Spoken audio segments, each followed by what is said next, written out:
Hello and welcome to season 10 of the Mundane to Magical online summit series.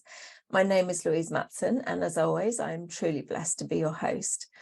I hope you've been enjoying the summit so far this season. I know I have, even with my cold. And today is no exception. I am really excited to introduce a brand new speaker to the show. And for today, I am joined by the wonderful Jeanne Sullivan Billeci. Jeanne is the author of Be the Soulmate You Want to Attract and creator of Dating is Such a Drag podcast, and has entertained and inspired millions in her interviews with her extraordinary midlife love story, where she turned her marketing and law of attraction skills on herself to call in her husband overnight. How wonderful is that? As a certified life coach, Jeanne helps single people, step into their sovereignty to live their happiest, most purposeful lives so they can attract a partner who supports and elevates them on their own journeys.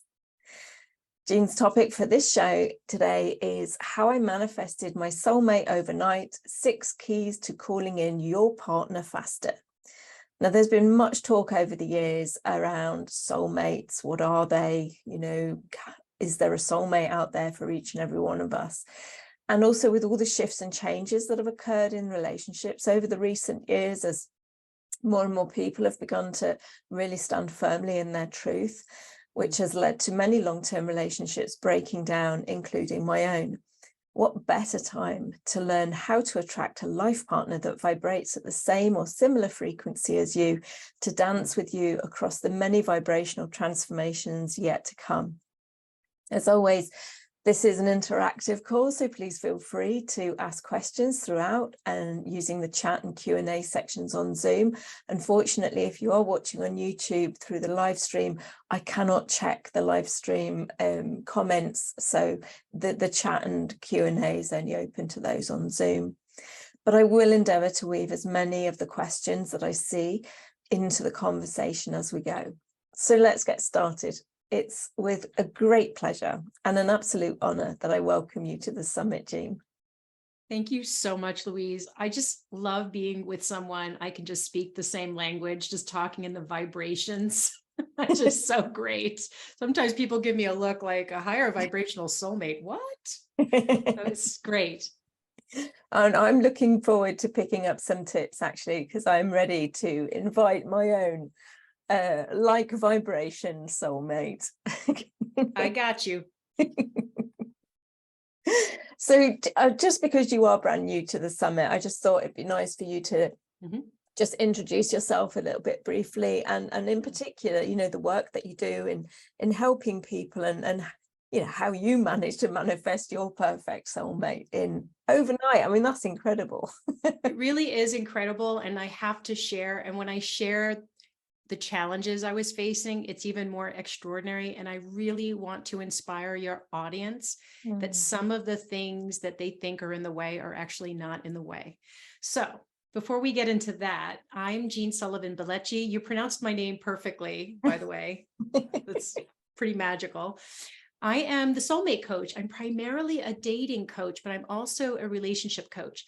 I work with single people or people who are early in relationships to help them show up as a higher vibrational version of themselves so that they can attract that higher vibrational partner. That's why I wrote the book, Be the Soulmate You Want to Attract, Step into Your Sovereignty to Magnetize a Higher Love. And what tends to happen is I tend to work with people who are empaths, also achievers, who are both maybe feel like they've manifested this great life in their career, their circle of friends, their spirituality, but for some reason in their love life, they are not showing up with the same vibration, the same strength. And as a result, they are unconsciously pushing potential partners away with not feeling enough, trying too hard, people pleasing, taking care of the other person and neglecting themselves. And the unfortunate reality is that actually demotivates even people who want to be a partner. That overwhelms them. And so I have to teach these wonderful, beautiful souls how to receive. And that's really, in a nutshell, what I do. Absolutely. I mean, it is fundamentally one of the things that we are not good at, and particularly empaths. I work a lot with people who have the distortion of the service soul, which means I'm here to make sure everybody else is okay and it doesn't matter about me. And I'll hold my hand up, you know, I've been one of those people a lot in my life too. So this is just a wonderful, wonderful opportunity for people like myself and like many people out there in the light working community to really get a handle on that it's okay to look after yourself. And actually, if you want to find somebody of that light vibration, that actually it's an essential part of it. So what are the key things? What are the key things for people to either let go of or invite in to be able to match the frequency and vibration of those people that are out there? Good question. And I think it's important for the empaths in the audience to understand that it's exactly what you were talking about, that over servicing that we somehow learned early in life was going to get us what we want. And it's the same even with people who are achievers. They feel like this sense of having to earn love, affection. And underneath that is just the fear of not being enough, really at the heart of it. So what I do is help people to take a look back. And often because they're empaths, they're attracting people when they're in their lower vibrational energy as an empath. They're attracting narcissists, commitment phobes, you know, just people who maybe just want to be in a situationship and don't want to be in a relationship, don't want to be your partner. And I help them to really understand the dynamic of what is going on. And then we take a look, okay, let's just look at number one. Step one of my 6 steps is taking a look at forgiveness. Now, most empaths find it very easy to forgive other people, but they're not so good at forgiving themselves, or they haven't even thought of it. And that's a big piece of what I do, is helping to free them of this overdeveloped sense of responsibility that helps them carry around a lot of guilt and shame, because nobody is perfect, but they always have this perfectionism going on. So we do a lot of work on forgiving of the self. I had a client once that was the last bit of resistance that she had. And she manifested her partner 5 days later. I mean, sometimes you don't even need all 6 steps. And then in the second step, we take a look at what your limiting beliefs are. And we'll definitely get into that with my story, because I was really stuck in a lot of limiting beliefs.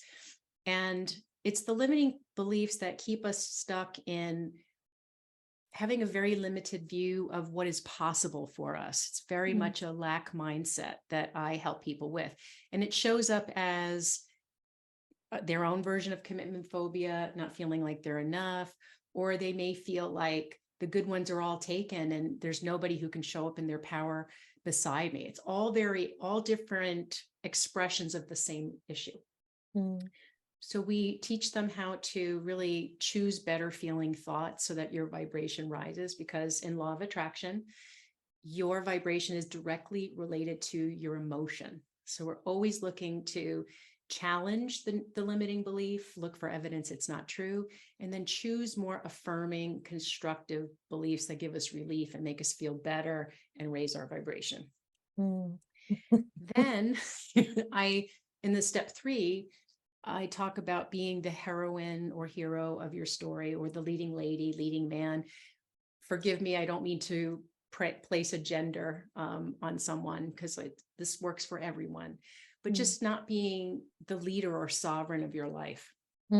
And a lot of people are waiting for their soulmate so to fully live their lives. And I encourage them, your vibration will be even higher, and you are more likely to attract a more aligned soulmate. And I think you have many out there, to really step into what your most happy and purposeful life is. And most of the clients who come to me are not being unapologetically authentic. They're hiding parts of themselves that they think will get them rejection, but actually it will. But it's important to not worry about those people and what they're thinking, and to really just worry about the one person you need to attract. And once you let go of all of that, worrying about the rest and just really focusing on, the more I can really just put it all out there, the more I can attract the right person.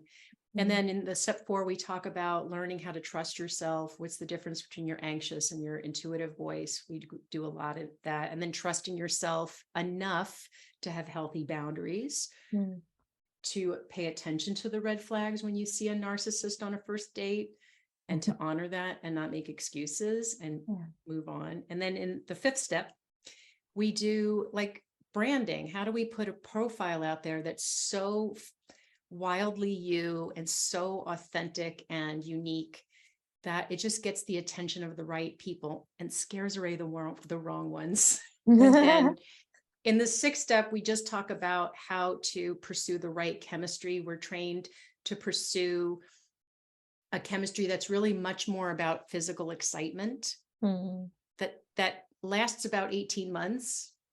When the partnership energy, and the Buddhists believe, as I do in my own experience, that when you feel really relaxed with someone, more of a friendship energy, where you feel like you can completely let go and be yourself and you'll be fully accepted.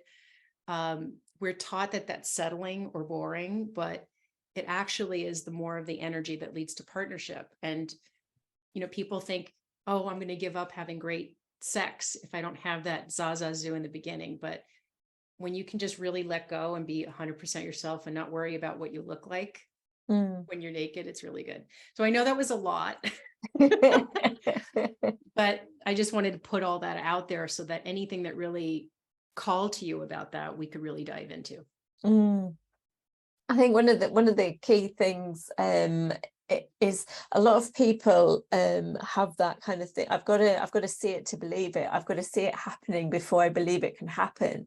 Whereas it's kind of like, yes, I've got to take action, but I've actually just got to be me. Again, it's not that we're projecting out there. We're doing the work in here to then shift what the external reality kind of then has on the buffet table to offer us, as it were.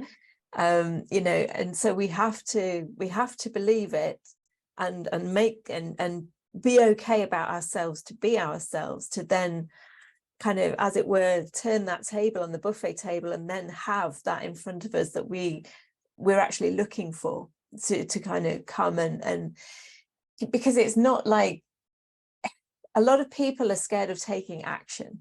I know that in a lot of the work that I do, that they're scared of, and I've done it myself. I'll hold my hand up. Everything that I assist other people with, I've gone through myself. So it's that, you get that intuitive nudge, and yet you're scared to take the leap and you take action in alignment with that. But we kind of have to do that in order to enable the universe to provide us with what we're looking for and what we're saying we want. Absolutely. And mastering law of attraction is really all about feeling your way to what you want, letting go of the how and the when, and believing you already have it. In order to really get to that feeling of believing you already have it, which is also known as the receptive mode, which is foreign to most empaths, you have to be living and feeling the fullness of life. And most of the time when people come to me, I can look at their whole field and I can see who they really are, the totality. I can see it, I can feel it, but they're usually very, very suppressed, either through depression, or people have told them they're way too much and they're feeling like, I have to dial it back. I was told my whole life I was too much. I am, but that's all right. It makes me happy. Makes my husband happy. So it's fine. But we often dim ourselves, especially empaths, because we have this develop sense of responsibility, like we have to fix it for others, we have to carry it for others, even at our own inconvenience. And I had somebody walk up to me at a show in London who said, "Oh my God, I never realized how much of an empath I was." She goes, "I went out on a date the other night with someone I had zero interest in, but I felt sorry for him. And for some reason, I found myself asking him out for a drink after dinner. And I didn't even want to go." And I said, that's what an empath does. They neglect their own need. And so when the empath starts to really nurture and take care of his or herself or themselves, it is just really amazing when they just start to really flourish and really pay attention to, are you really living fully? Are you, do you say, I used to be fun, I used to be flirty, I used to be adventurous? If you're saying that, make it like, I am adventurous, I am flirty. Invest more time in being who you really are and expressing yourself and your creativity. Are you, kind of hiding parts of yourself to please others?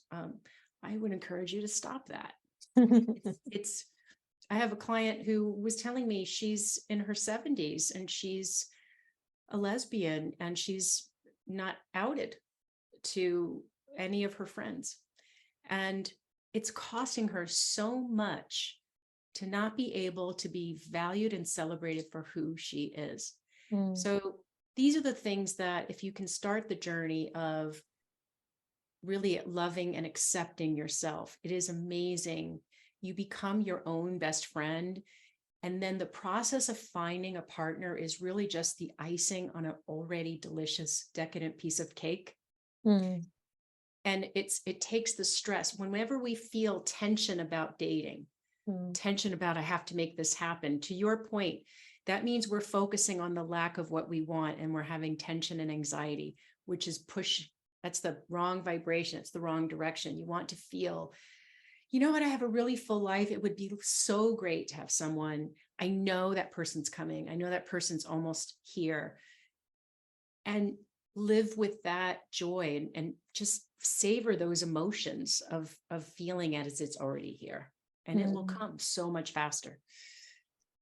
And one of the things that I noticed, and actually it's true for other areas in life as well, when I was not focused in any way, shape or form on finding anybody, and I was just focused on going and doing something that I loved because I loved doing it.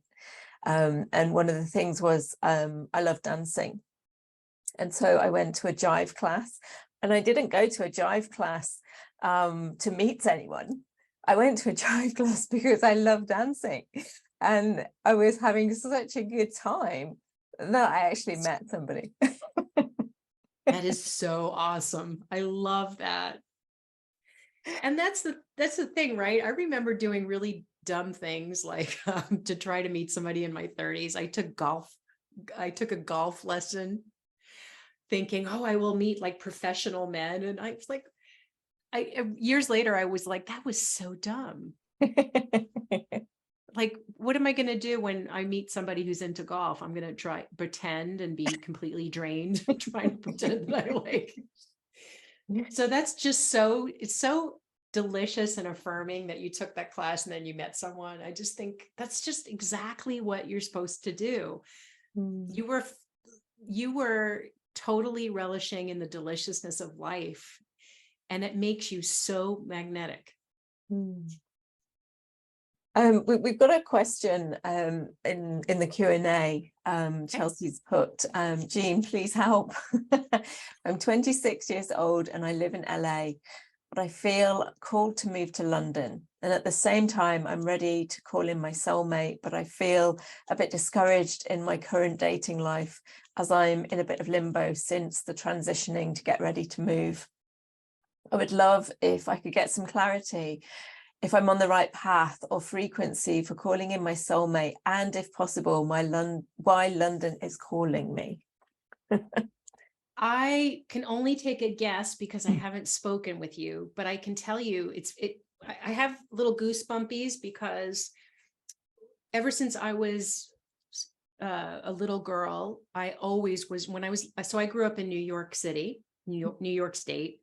And every day from the time when I was about 13 years old, I would stare out the window towards the west and I would say, I need to be in San Francisco. I need to be in San Francisco. And I didn't know why. And I actually didn't get around to moving there until I was 40, but I never lost that feeling like I should be there. I moved to San Francisco with another man, and that didn't work out. And I actually took a couple of years off. And then that's what really led me to my husband. My husband was born and raised in San Francisco. So I personally, maybe I'm biased, but I feel if your soul is calling you to London, and there are actually astrological things that you can do in a chart to see what places have a little bit more a friendly energy for meeting a life partner. But my guess is you're drawn to that place because it's going to lead you to your partner, whether it's making you happier because you're going to have a fuller life there, or if that's just where your partner lives. I think going back to what we've just spoken about, though, it's letting the focus of, I want this move to mean that I meet my soul partner out of your mind, and just enjoy the fact that you're going to go to London. It's somewhere that you're being really drawn to going to. Make the most of your time in London, absolutely have a ball. And in that process, the likelihood is True. We'll bump into. I think you're absolutely right. And I'm glad you said that, because that was a key part of when I moved. I was with somebody else. I wasn't thinking about that, but I still had this knowing in my soul I needed to be in San Francisco. And even when the person I was dating at the time said he would rather go to New York, I said, well, that's your truth. And, but I'm not going to New York. I'm going to San Francisco. But you're right. I think it's really about first putting the focus on living the fullness of your life and letting go of whether your soulmate will be there or not. I was led to go to Scotland at one point. Felt a very strong drive. There was a lot of signs leading me there, and it had never been on my radar. And I remember asking a psychic, hey, is that where I'm going to meet my soulmate? And she said, no, you will meet your soulmate in 18 months. She was right, though, by the way. But she said, in previous lifetime, now, it's possible this is true. She said, in previous lifetimes, some of your happiest relationships were in Scotland. So going to Scotland is going to raise your vibration, and that is going to call in your husband. Coincidence? I don't think so. And I mean, my knowing is that there are no accidents, there are no mistakes, and we don't always know the reason why we're guided to do something, and it's allowing yourself to get out of your own way, stop the monkey mind from having to analyze everything to the nth degree, and actually just throw yourself in with your heart and just do it. And you'll find out what the reason was that you were called to. And it may be that you were, then in the right place to meet somebody, or it may be something completely different. But either way, you're following that pull of your heart. You're following that pull, your calling. And that's basically how I consciously try to live my life now. And okay, I haven't met my perfect soul partner yet, but it could be just around the corner, whatever I'm then called to next do. But it's not in my mind that, that's what this purpose has to be. But yeah. Yes, because that's constricting, isn't it? When you're feeling like, as soon as when someone tells me, and I know this isn't the person who asked the question, I'm just not talking about her, but I'm just saying in general, when I hear that, I had people coming up to me at the show with things like, well, what do you think about manifesting a specific person? There's somebody I really want to. And I said, people have free will. You know, I said, the only thing I can advise you is to live the fullness of life, be the best version of yourself, and then check in with your intuition and see if you're even still attracted to that person. And it's always best to be a higher vibration version of yourself anyway, and you'll be more likely to attract the other person. But I said, you can't, I would have recommend that you focus on the things you really like about that person and give the universe room to bring it to you in other ways. And the reason I'm saying that in relation to the hyper focus, that it has to be that my soulmate is going to be here or there, is what I would love for your audience to realize is, as soon as you start to feel that energy, that tension of it has to happen, and it starts to be a hyper focus, just very gently remind yourself that you really just need to focus on what you want and let go of the how and the when. Yeah.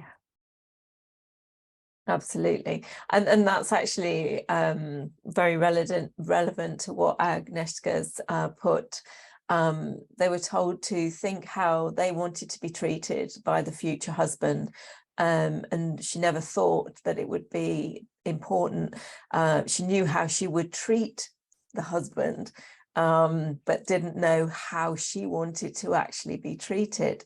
And that kind of came up yesterday in the importance of connecting with our hearts, because I was saying, you know, when a lot of people are on this journey, and I myself have been in that position, I had no idea what joy looked like for me. I had no idea what love looked like for me. And that kind of has that vibe, that comment by Agnieszka. It's like we're never taught to even ask ourselves, you know, what do I want out of a relationship? It's so true. And I can see sometimes, I'm sure you feel the same way when you're looking at someone across from you. You can see that joyful spirit trying to break free. And it's just really amazing. And so what I suggest too, I love this question, but I love both questions, but I love this one because one thing that I help empaths, and I encourage them to start, anybody actually, it doesn't have to be just an empath, but especially empaths, before you're even wondering about your soulmates, start thinking about the people already around you, and think about, where am I leaking energy? Where am I draining energy on people who really don't invest anything in me? And maybe, you know, ask yourself, why am I investing? Be gentle with yourself and maybe make a list today. What are the rules of being my friend? What are the 5 top rules, non-negotiable? Really think about that, of being my friend, who really be deserving of my heart energy, my time, all that delicious love and affection that an empath gives. Who, you know, what kind of person, how should they? So it's another way of saying, how should your friends, everybody in your life, treat you? Start working on that. And, you know, your soulmate is going to be another one of your friends. But if you could start living from that place of knowing you deserve to be treated that way by everyone, it's a great start. Absolutely. Maria's put, hi Jeanne, I have a karmic relationship / marriage behind me with a narcissist and secretly gay man that lasted 30 years. Now I've been single for over 7 years, doing inner work 24/7, and I've still not met my soulmate. What is still missing?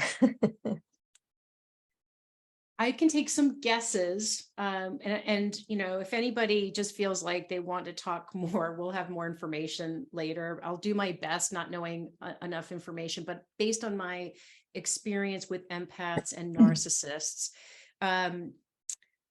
it would be interesting to know if she could comment, are you just not attracting anyone, or are you continuing to attract narcissists? That would be interesting to know. But let's assume that you're just not attracting the right people still. I think it's usually some sort of hyper focus on the fact that it hasn't happened yet. So in law of attraction, without realizing it, most of us are not manifesting what we want because we're still focused on what we're afraid could still happen again, or we haven't forgiven ourselves. And that's a big one that may be relevant here. Is a lot of times empaths are so cruel with how they think about themselves. Oh, how could you let that happen? How could I let my boundaries be tramped on like that? Things they wouldn't even say to a person they don't like. They could say it to themselves. So it could be that some self-compassion is needed. And then it could just be that maybe you need to pay more attention to asking yourself questions like, am I really living and experiencing the fullness of life? Am I expressing my gifts in the world? Am I living my purpose in some way? Because the more that you are living on purpose and finding your joy every day without a soulmate, it's really incredible how much that accelerates that person coming in. So those are just some guesses. What do you think, Louise? Well, she's actually put back, she's attracting nobody. Okay. One of the things that is coming through, and this is just purely on me, I'm taking me in as an example of this, having been, and I was in an abusive relationship for far too long, but then not far too long, because it was perfect timing for me to, do my own self-development to work my way through it. But you kind of come out of relationships, and even though, and I've been doing the inner work pretty much my whole life, I tend to get in a pattern of being, and I'm so focused on my work, on serving other people in this arena, that I don't put myself in a situation where I can meet people, and that's because I'm quite happy with what's going on. And so I mean, I'm just in the mindset now of actually, I could be ready to kind of open up my heart, open up my house to somebody again. But I know for me, I walk the dogs, I work. I do watercolors, but that's by me in the house. And so I know I need to kind of, in a way, get out there. So for me, it's about, okay, what am I actually doing that's going to put me in the path of, to give the universe a chance. We've got to give the universe a chance. My perfect soulmate isn't going to be the mail delivery man. Probably. It would be in a rom-com, but not in real life. Yeah, exactly. So I know that I've got to give the universe a chance, but still being true to me, not because I'm trying to find somebody, but because it's part of something that I love to do. And so the universe for me is guiding me to get a mobile home so that I can just go traveling. And that's kind of enabling me to do my watercolors, do my work, do my dogs, but in an arena where I can actually meet other people and not in the unit that I'm, living in. I love that, because I think some of the empaths who come to me and say, I'm not visible. So first, I want to celebrate that that's an improvement. I think it's important to acknowledge that to yourself and not think it's a failure, because you must have done enough work that you're not attracting the narcissist anymore. So that's a good thing. Sometimes the reason we don't manifest what we want, in addition to what I said before, sometimes we're, without realizing it, we're a little bit ambivalent about having that relationship, because there's a little part of us that still believes, doesn't believe 100% you can have somebody in your space, in your life, who's going to elevate and support you. So that's another thing. Also, sometimes it's something as simple as looking at if you're dating online, looking at your dating profile. A really important tip I would give for people who are dating online is to look at your profile. And if it's a list of adjectives, pretty, funny, smart, it looks like everyone else's profile. I'll tell you what attracted my husband overnight. And it was because before I get to that, let me just finish answering her question. I think with dating profiles, a lot of times we haven't written them with the clarity that we need to really screen out the wrong people and attract the right people. So, you know, if you have a bunch of adjectives, instead of using the adjectives, try to paint a picture of what are your values, what are your deal breakers, what are your unique interests, what's quirky and interesting about you, and don't get wrapped up in it having to be a big lofty thing. And don't worry so much about what some people are going to judge you about. If you feel like for me, I really love drag queens. I just think they're so fun and they're about living out loud. And up until I had been, you know, looking for someone online and I was not attracting the right people, I realized that my profile was a little bit like a vanilla version of me, because I'd written it with a lack mindset saying, you know, I projected this easy breezy quality. You know, I had been through many commitment phobic relationships. And it was a great mirror for me because I had always gotten the short end of the stick in relationships. So I still deep down believe that's what I would always manifest. So I was always afraid of commitment. And so I was attracting what I thought. When I took 2 years off of dating and I really, you know, started to feel beautiful in my body, I took belly dancing because I was 23 stone, which I didn't mention earlier. I was quite Rubenesque. And a lot of people would tell me, you know, you're being too picky. And it's because I was fluffy. You know, they were thinking, and I was older and had a very intimidating personality. So, you know, so I was told over and over, you have to dial it down. You have to, you know, try, guys, don't be so picky. And so I wrote a profile that was very safe, and all I was attracting were 25-year-old men. And I was really good at attracting them because I wrote a really interesting profile, but they were just seeing someone who was easy breezy, didn't want to marry them, didn't want to, you know, make them have babies, somebody who was experienced, you know, that's really what they were looking for. And so I realized I'm not attracting the right person. So what do I need to do? And I realized from my marketing experience that my branding was way off. So I decided to get brave, and I started to really paint a picture what my values were, what my interests are, such as drag. And I knew there were going to be a lot of men who were completely turned off by that. And it finally hit me, like, but that's what I want. I want them to not waste my time, my heart energy on dates. So why am I so afraid of scaring them off?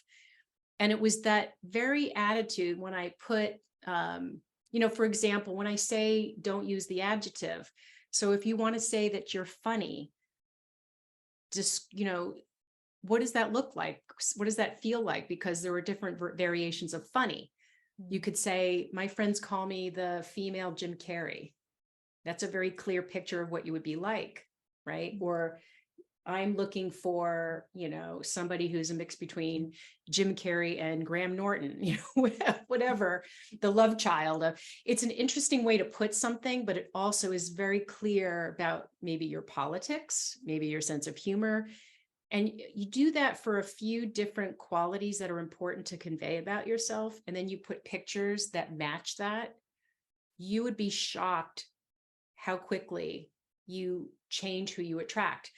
So when I put that new profile out there that was unapologetically authentic, I even put my deal breakers in there. I put, I want to get married. I stopped worrying about looking like a gold digger or looking needy. Literally overnight, my husband winked at me and 3 other men, all my age, all wanting the same things, all dying to take me to a drag show. And I want to add, none of them were what we would call, you know, chubby chasers. They weren't looking for someone of my size, but they were so enamored with the profile, they all commented on it, that they read it over and over again, and they were amazed by it and how it really spoke to them. And so I say that because a lot of people are saying to themselves, oh, I'm not getting good attention on the apps because they only want a skinny young thing, or I'm too fat, I'm too old, I'm too much. But it would being honest and raw and brave, that's what attracted people who were much more my vibe. So I hope that made sense. Yeah, and I think it's a big thing to do with how you feel about yourself as well. You know, I think that's the biggest thing, really, and that's in a way the biggest step, and that's coming back to that loving yourself, you know, looking after yourself, allowing yourself to be unauthentically you. And that's where it starts. You know, if you're not allowing yourself to be unauthentically you, and you're not, you know, loving your wobbly bits, or, you know,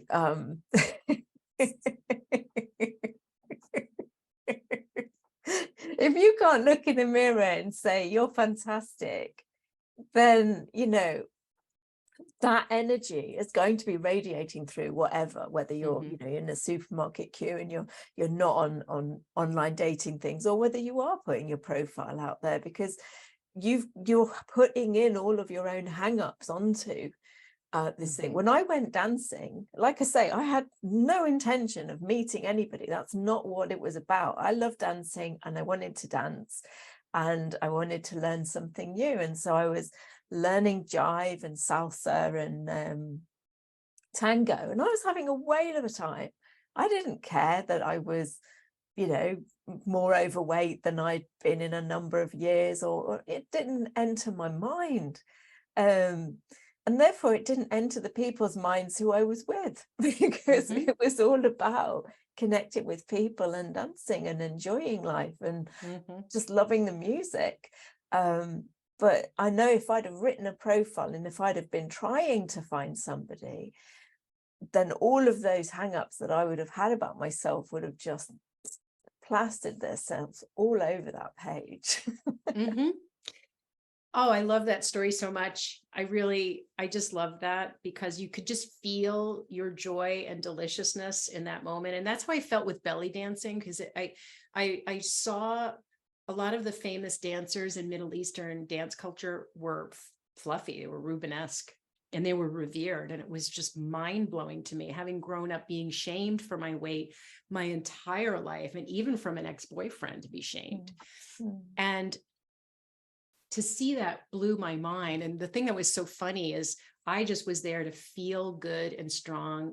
And I wanted to express my divine feminine. I just really was feeling that. And I was so happy when I went to class. And the interesting thing is when I first started dating my husband and he found out I was belly dancing, he said, "You're not going to believe this," because he goes, "But one of my things on my list originally is that I really wish I could meet someone who just loved to dance." And his secret fantasy was to have someone who knew how to belly dance.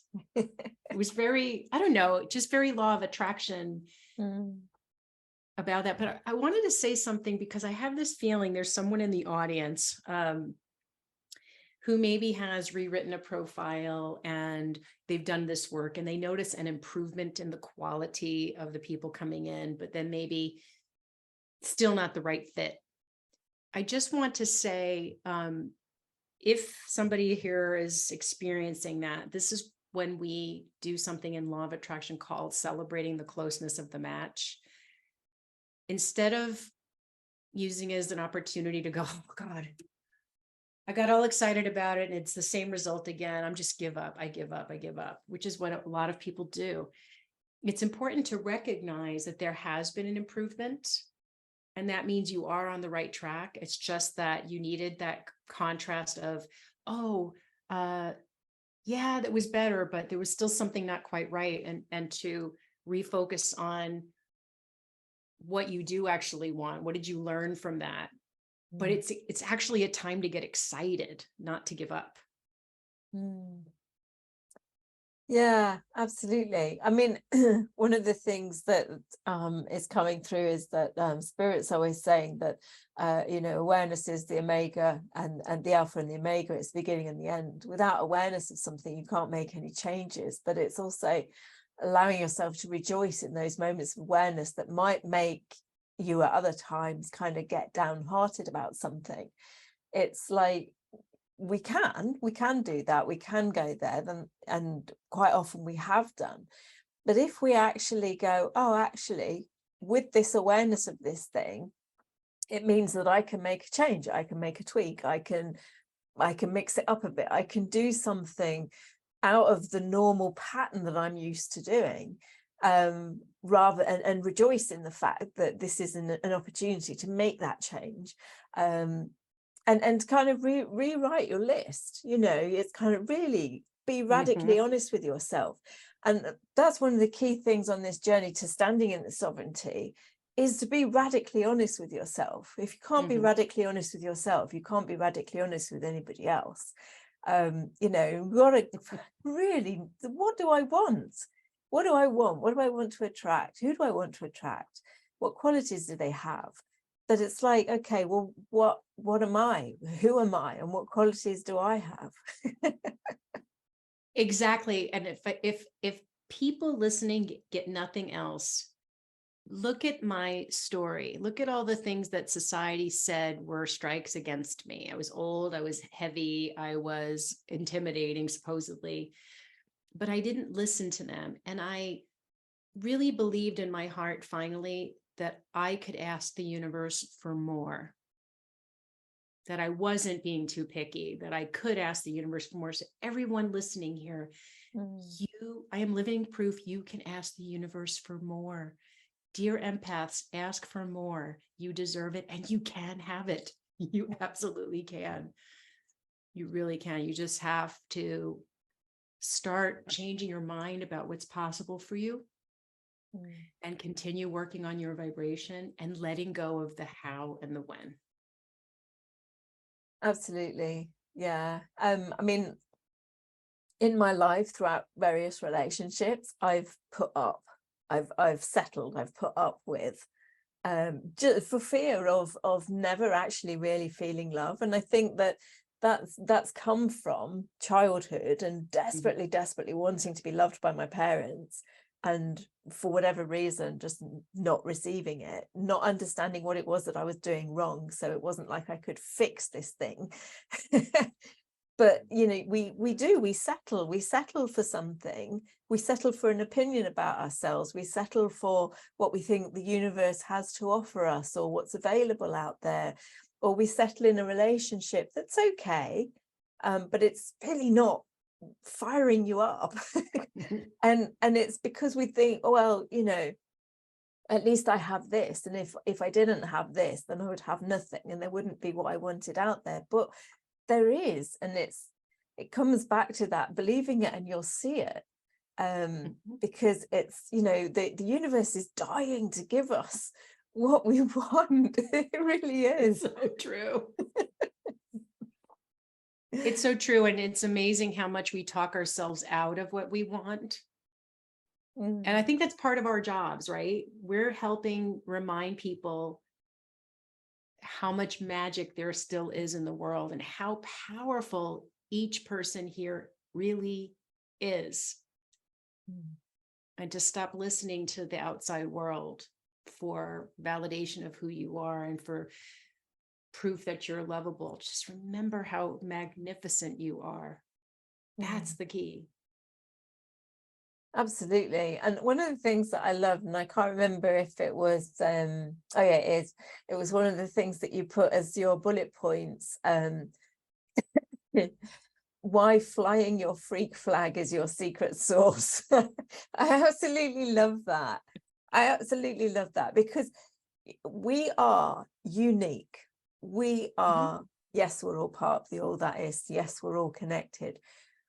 But we are individuated divine sparks of the all that is. And it's that individuated aspect of us that is our freak flag, you know, that we need to embrace and recognize, well, first of all, recognize and then embrace, and then just let it fly, you know, let other people see it, because that's what stands you apart from all of the Stepford wives out yes. there. Yes. And the people out there who are just boring, you know, who are just so, you know, they're so conformist that they're alienated from themselves and they're not living the fullness of life.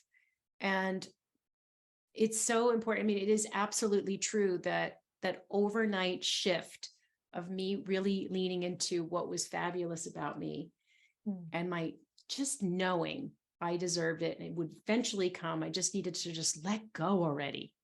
The universe didn't make me wait long once I got out of my way. And it's the same for every single person here. There's going to be a point, if you keep working at it, you keep releasing resistance and keep clarifying and tapping into what you deserve, owning your boundaries, talking yourself into what you want. And it will come to you. You just have to get out of your own way. Absolutely.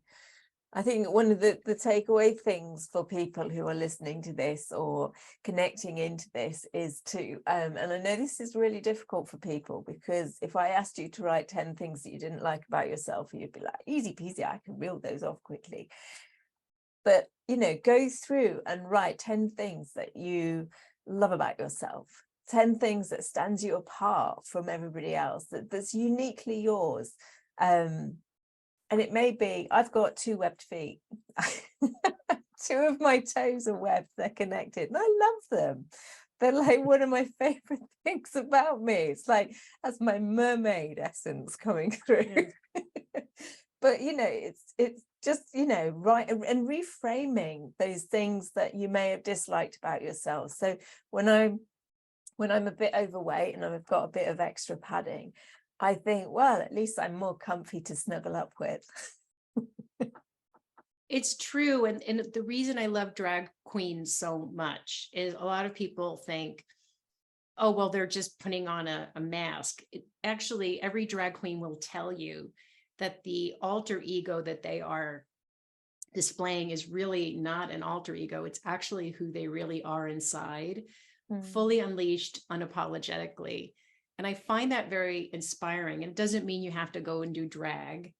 It's just a point of really understanding that the shaming yourself and hiding so that others can be more comfortable, which is what empaths tend to do, is just inhibiting you from fully showing up in your power so you can serve the world. Because most of the empaths are healers in some way.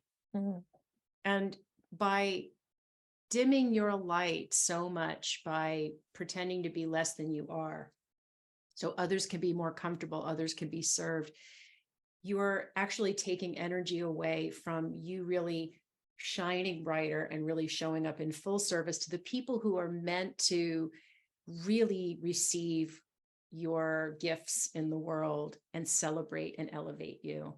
So I just hope that they take a lesson from you, and you know how you really celebrate your web feed, or how I celebrated. I love drag. I love like really sparkly stuff. I'm over, you know, I'm in my 50s now, and I do get looks still, but I don't really care.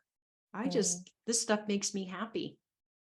Yeah, absolutely. Well, yeah, I mean, I'm in my 50s too. It's like maybe there comes a time in our life where it's like, okay, it's just enough of pleasing everybody and hiding who I am, and you know, and again, I think that's part of the spiritual calling too. I mean, I'm not, you know, I'm not belittling that, but it did take me an awfully long time for me to shake those shackles off about what other people might think about me, and you know, what pleases somebody else, and trying to achieve that as opposed to actually what pleases me, what makes me happy. And that's why for me as well, you know, it's allowing yourself to be authentically you. And if you're having a bad day, you're having a bad day. And if you're having a great day, you're having a great day. And it doesn't matter what's going on around you. It's allowing yourself to be in that space energetically, because that's you being in your truth. It's when we're, we're trying to navigate the waters around us and kind of, in whatever way, changing that which we are to kind of fit, that we're distorting that field that we're radiating out into the universe. And that's when we're giving the mixed message to the universe, because the universe is always waiting to give you what you want. We tend to put ripples in the water that kind of muddy what we're asking for quite often. Has anybody got any questions or anything in the audience? I know we've got a number of people in the audience now, and I just wondered if anybody, having listened to this conversation, has any comments or any questions that they want to put to Jeanne. This is your opportunity just to ask anything at all about this, how to manifest your best soulmate, but really, how to be your true and authentic self. Really, that's what it's all about, really, isn't your it? most magical self. Exactly. As we're waiting for a question, I was just really resonating with what you were saying. I was an extremely late bloomer. It wasn't only when I wrote my book and I started getting national attention in Europe, I had always been really, really horribly afraid of public speaking. And people have a hard time believing that now, but it was really, really bad. And I had some visibility fears, but I prayed about it, and I got some really good signs that I was really meant to do this. And once I really leaned into it and realized that by showing up, if I didn't allow myself to be visible, if I didn't allow myself to shine, then the people that really needed me couldn't find me. And I had that helped me, but I did not roll out of my mom's womb. Hello, it took me decades. No, absolutely. Me too. I mean, just when I first started this summit, and this was divinely inspired, I woke up mundane to magical, playing through my head. I didn't know what it was, and I had to agree to do it to be able to go back to sleep. And it took me 2 months to work out what it actually was that the spirit was asking me to do. I hated having my photo taken. I just couldn't even grasp the concept of being on and interviewing people. Why would any speaker want to come on and chat with me? All of that was playing through. And that's basically how my whole life was, living in that kind of space of lack, in terms of how I perceived myself and what I thought about myself. And so just in the act of doing something that I was spiritually guided to do, and kind of, I made the commitment, and something with me is if I make a commitment, then I do follow it through, has enabled me to go so much further on my own personal journey of self-love and self-appreciation, and allowing myself to be my authentic self. And I'm not saying it was easy, but again, I started by doing 2-minute live videos and just videotaping myself, and it didn't matter if my hair was a mess, I had makeup on, no makeup on. None of that mattered. And it took me 30 days of doing that every single day for me to kind of just let go of the whole inhibition of putting myself out there and worrying about what I actually looked like. It was then about what the message spirit wanted to give. So the thing is, just let yourself do it, feel the fear and do it anyway in some ways. And Jeanne said, is there going to be a replay? There is. I get the audio replay and the video replay out as soon as I can after the live call, but this one has actually been live streamed, so it will automatically be available on YouTube straight after. Maria's put, how can I overcome my fear of a relationship, having lived really very bad ones and having been alone with no date at all for 20 years? I live an authentic life with myself, and I don't care what others think of me. Well, that is a good start. That is a beautiful start. In many ways, you're ahead of the game with that. My suspicion is that there may be some because of what happened to you, there may be some beliefs about you don't 100% believe you can have what you want, a healthy relationship. There may be some more focus on what it is you want, really clarifying what you want. Sometimes the universe gets mixed messages from us. So I would put a lot more attention on really drilling down the specifics of what you are trying to manifest. And then instead of worrying about how you find it, spend that energy and that time every night or every morning before you get out of bed. Just spend it just at least 2 minutes, just really imagining what it would feel like as if it was already in your life, and lean into that deliciousness and just allow yourself to feel that joy and happiness and partnership. Keep doing that. That's the kind of thing that could be another thing that is in the way, is if you're not doing enough of that, you're just focusing on the lack of what you want. Sometimes it's as simple as that. Sometimes with some clients that I've had, they are still thinking that there's something left that I need to fix in order for me to attract. There's all sorts of ways that we have these limiting beliefs. So I would really take a look at what your limiting beliefs might be that are in the way, that are giving the universe a mixed message. That reminds me, that was something that Spirit was nudging me to mention a little while ago, and I forgot. You don't have to be perfect. You don't have to wait to be perfect. You don't have to heal everything. You just have to be on the path. Absolutely. Absolutely. Somebody said to me once, 70% is good enough. I mean, I'm a perfectionist, a few years ago, I would have said I was a control freak, and then I became a control enthusiast. And now it's like, there's nothing. Control is an illusion. I love it, a control enthusiast. That is amazing. So somebody said, 70% is fine, because for me, I would never put a post out there, or I would never do it. I wouldn't put anything out there unless it was absolutely perfect. But of course, it's never going to be perfect, because you can always raise your bar of perfectionism. Yeah, exactly. So, exactly. But that's the people pleaser in the empaths, that we have to retrain ourselves, that we don't have to be perfect. It's the imperfections that are beautiful. Like in I think, what do they call it? Wabi sabi, where the Japanese art of revering the imperfections. Yeah, I'm imperfectly perfect. Or perfectly imperfect. I like what I'm seeing, sister. So don't worry, that the replay will be available, but we're coming up to an hour. I think it's a good time actually to go through your free gift, because your free gift is actually something to help people discover what their biggest block is. Exactly. So I developed a quiz. It takes about 5 to 10 minutes to take, and I encourage everyone listening to take it.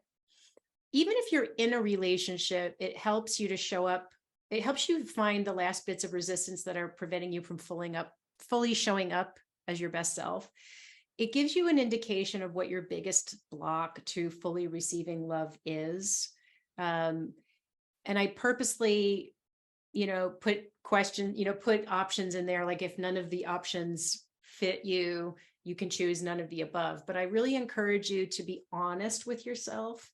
Sometimes I wrote the questions with just a little humor, just to make it a little lighter, but just take it with the spirit with which the question is asked, and trust your first response, and don't answer how you think you should, but just be honest. And I get a lot of really wonderful feedback that people are like, I think it's right. I don't like it, but I think it's right. And the good news is I give tips on how to start shifting it. And then if somebody feels like in their body intuitively, they feel called to reach out to me, there's an invitation at the end of the quiz, no pressure. You can book a free, no pressure consult with me, and we can talk about what your specific, block is and how to start shifting it if you want. But if you just take the quiz alone, it already offers you some tips to get started on your own as well. And that's great. And I think the key thing is being absolutely honest. You know, I mean, it's that radical honesty that enables the biggest transformational shifts. Right. You know, it doesn't matter whether you're doing this to find your soulmate, or you're just doing this to live a more purposeful and authentic life and enjoy. Because ultimately that's what it's about, you know, whether that joy is through sharing your life with another, or just by doing what you love. Ultimately, when you're doing what you love, well, for me, it doesn't matter if I'm doing it with other people. I was just looking at Maria's comment. I love your throne. Thank you. You need one too. I know, it's great. Go It's get yourself fantastic. one. My husband has one, a matching one. So I say go for it. Absolutely. I love the sparkly lights at the back. That's what I need. Thank I need a you. wall of sparkly lights. Yeah, and that's why I was so happy you reached out to me, because one of my values is magic. And Mm. that's what I put there to kind of give that magical vibe, because I want people to believe in that again. Absolutely. And this whole summit is about you know, it's mundane to magical, and it's the acknowledgement that, you know, life, we're often trained as children. As children, we're completely open to the magic. You know, I want to be Superman when I grow up. I want to be this, I want to be that. And it's just wonderful. And we're in our imaginations, and we can create whatever we want in our childhood. And then we go through that kind of getting on the treadmill, and we're kind of trained into the mundane aspects of life. And then we kind of get caught in that drudgery, and we see life as that hamster wheel that just keeps going round and round and round the same route. And we forget the magic. We forget the magic. We forget the magic of ourselves. We forget the magic of life itself. And for me, this whole thing and my work is about acknowledging the magic is always there, always has been there. You know, we've had the dial on the color scale turned down to grayscale, and it's time to whack it back up, you know. Bring Yes, sparkle queen. back into your life. Exactly. You know, allow yourself to connect with the magic, and beginning, and you know, the first thing is connect with the magic that is you. Connect with your unique magical fabulousness, because you are, and you have something that nobody else has. That's your unique divine frequency. And when you can tap into that, then you can let others see it. Do you think that when we are sexually attracted to a man, that this is no base for a lasting relationship? Oh, okay. I think you might be talking about, I talk a lot about pursuing the right chemistry. So my answer to that is, I'm not saying that you should go date someone that you feel absolutely no chemistry, physical chemistry with at all.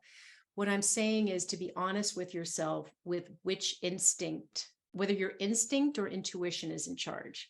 And what I mean by that is, if what you're looking for when you are out and about dating, if you're looking for that Hollywood spark, that exciting feeling, be honest with yourself that that is really hormones, instinct, physical attraction, cavewoman brain that's saying this person would make good babies with, you know, and it's not necessarily, even if you don't want a baby, it's just biology. When that's in charge, I just want to say, if that's what's leading your choices, if that's the case, that's the energy that doesn't tend to lead to partnership. And unfortunately, research shows that when that's the predominant instinct in charge, that energy dissipates after about 18 months. So it's always better in the long run, instead, to seek the person that you feel like your body wants to be close to, but at the same time, the predominant priority is feeling accepted, feeling a sense of kinship, friendship, spiritual connection. And a lot of times people think what that means is I'm telling them to settle. And it's not. I just want to invite you to think about the difference when you've been wildly attracted to somebody in the past, it's great. I've been through periods where I broke up with someone and I needed to get my groove back, and it was never going to be somebody who was going to be my partner. But I needed that wild animal attraction, and it was great and fun and fabulous. But when I wanted a soulmate, I had to look for a different energy, a different type of chemistry. And think about the difference in the quality of making love when you're with somebody that you're predominantly physically attracted to, but maybe not so much with the other. You don't really have the rest going on. You're probably going to be sucking your stomach in, playing with your hair. It's going to make you, it's not going to play to your best instincts. It's going to make you feel sometimes like insecure, like you may feel like you have to turn the lights off when you have sex because you don't feel like this person, you're afraid this person is going to leave. It's like anxious. The butterflies is anxiety. When you feel like you can be with somebody that you do have that, your body does want to lean in with this person, but it's not a wild, exciting feeling. It just feels calm and it feels accepting. Can you imagine the quality of making love when you don't have to worry about all that stuff and you just let go? It's just an amazing experience. And I want everybody to realize that is a better pathway to that. Does that make sense? Do you think I answered the question? Yeah, I do. Maria, what do you think? Does that answer your question? Absolutely, yes. Yay. I mean, I think again, from my experience, and part of my experience growing up was hating the fact that I was seen as a sexual object and that people weren't interested in me. They didn't see me. They saw my blonde hair, or they saw my body, my boobs, my hips, whatever. They weren't looking at me. And so what I wanted and what I craved was somebody that I could be completely, that I was completely accepted by, and that loved me for me. And therefore I felt free enough to fully express myself without all of the hang-ups of the kind of the sexual desirability, because we well, I certainly don't. Every day I do not look like a supermodel. It's like, but you want to have somebody, I want to have somebody who, even if I'm just in my pajamas and I'm at the sink and I'm doing the washing up and it's not been a great day, that wants to come and have a hug and a cuddle and just, expresses that love for me. Yes, a healthy sexual relationship, a happy, loving sexual relationship is a really important part. Yeah. But yeah, I totally get what you mean. And it's sad because we're taught that if that excitement isn't there, that we're settling, but it's actually more likely. I'm not saying go hang out with somebody you have zero chemistry with at all. I'm just saying, pay attention to the other things more. And that it can absolutely lead to something really delicious. And I think as well, because a lot of this conversation is in a way directed at people who are empaths. And people who are empaths often see the beauty in others that they don't see in themselves. So I know for me that has always been, again, I used to say, I see everybody's potential. It may not be how they're expressing themselves, but I see the inner light. I see that absolute beautiful aspect that everybody is.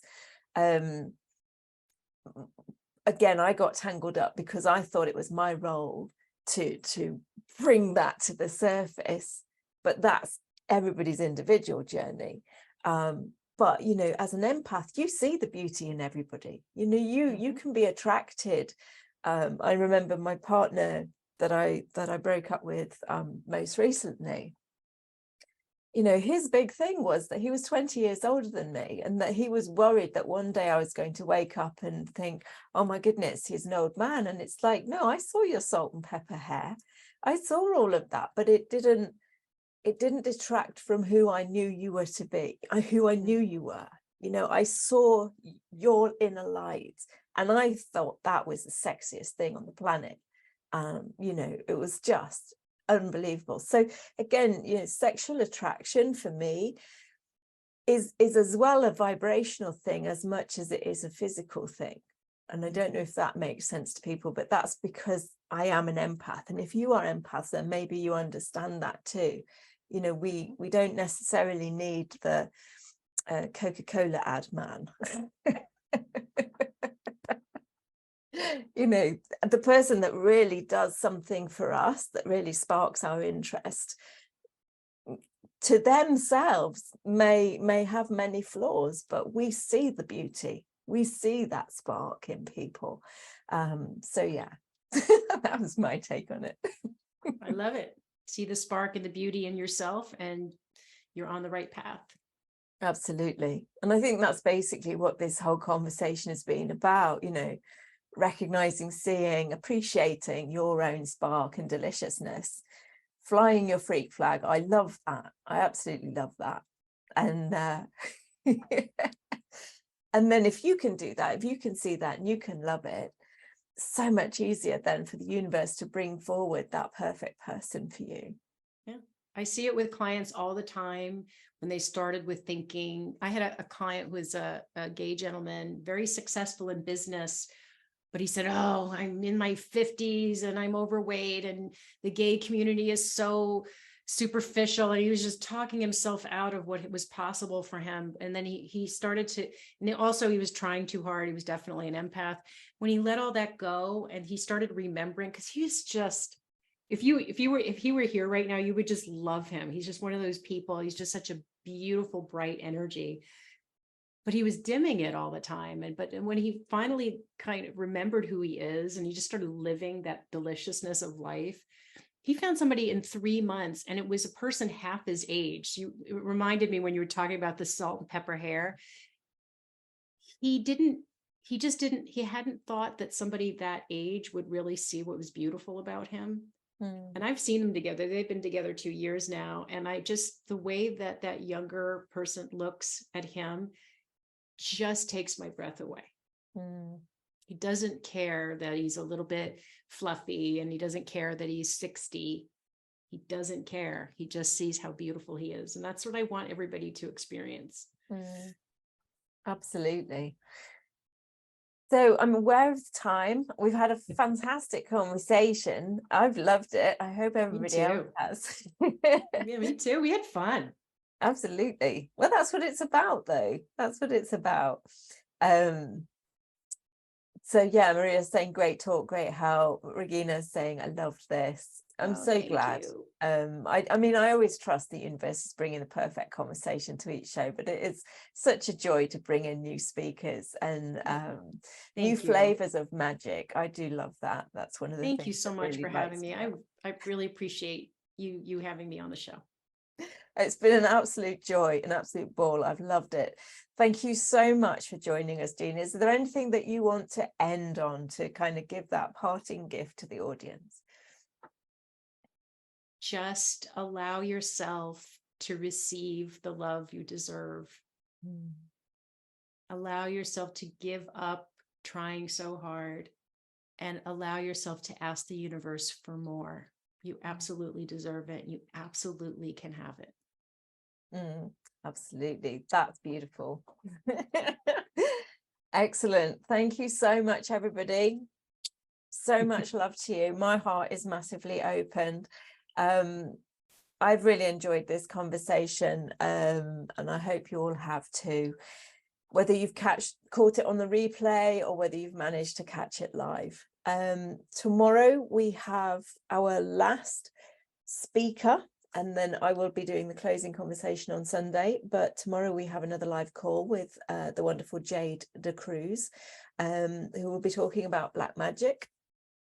and how to strengthen your own field and to allow yourself to connect with your own power so that you are not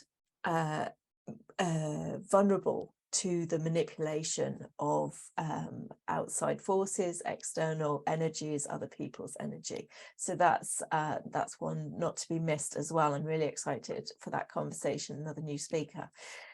So have a wonderful rest of your day in whatever time zone you are, wherever you've caught this. And from my heart to yours, so much love, everybody. Take care, and I shall see you again soon.